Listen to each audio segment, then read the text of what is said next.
Hi, Tom Adams here. In this video, we'll be talking about text styles. To get into text styles or Style Manager, you'll type ST. That will open up your Style Manager. You'll notice there may be text styles already in the Text Style Manager. Today, we'll be creating a new text style and showing you how it interacts with the drawing. We're going to start with the font style that's in the drawing. It's actually on the computer. Start with Arial. We have options of font styles. We have bold, bold italic, italic, and regular. We'll make a bold Arial text style. We're going to start with a height of 1 inch and a width factor of 1 and no obliquing. The other option we're going to pick is annotative. You can also match text orientation to layout. Match the text orientation to the layout.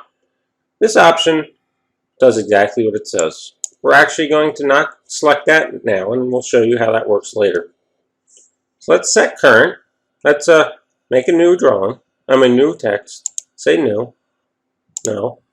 We're going to call it test. All right.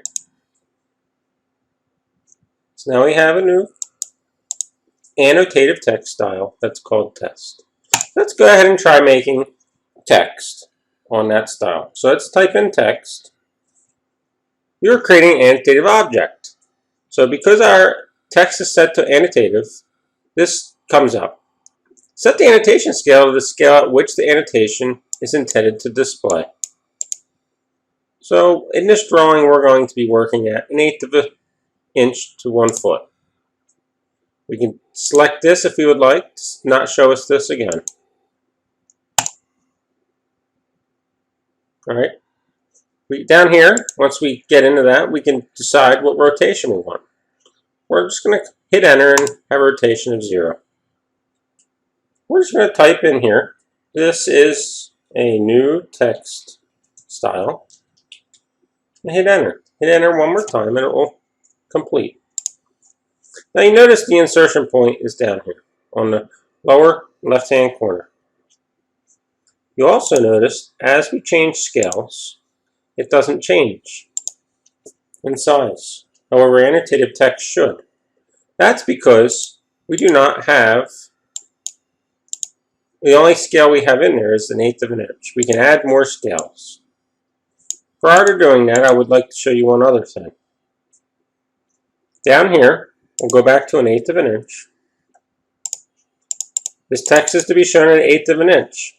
If we unselect Show Annotation Objects, you'll notice that it's not blue anymore.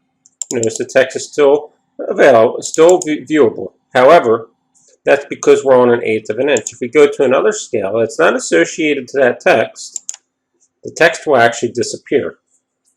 That's because we chose the option here, Show Annotative Objects. So let's try that again. It is on. We change the scale, and it stays visible. We actually can turn that off now. You notice it will actually disappear. It comes in handy when you change scales and all of a sudden you don't see text and you want to see it. All right, now we could change that. We can add 1/32 to the scale list, and then you'll notice the text scales up. You'll notice it scales up on this point. That becomes very important in your insertion point. So we're going to go down to our justification or the insertion point, and we're going to decide on this text to be middle center. You'll notice that it has also changed the insertion point for that. You'll notice as you change the location of this justification, it will actually move the text around. It's because you're changing the justification of all scales. Let's talk about orientation to objects.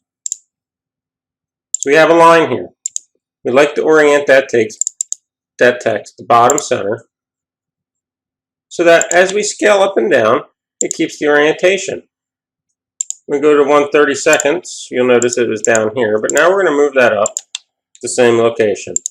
Let's add a new scale to the text. Let's say 1 foot equals 50 feet. Okay? Now you'll notice as we go 1 foot equals 50 feet,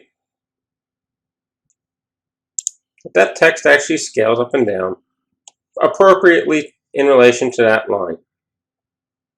However, if we had a different justification where it was top left, you'd notice that the scaling would actually go in the wrong direction. And the justification would have no rhyme or reason. Justification becomes very, very important when using annotative text. Let's go back to bottom center so it looks nice.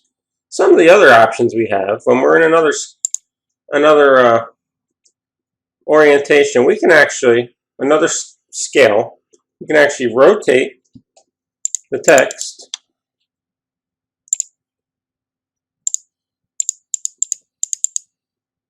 and it will rotate all other text scales.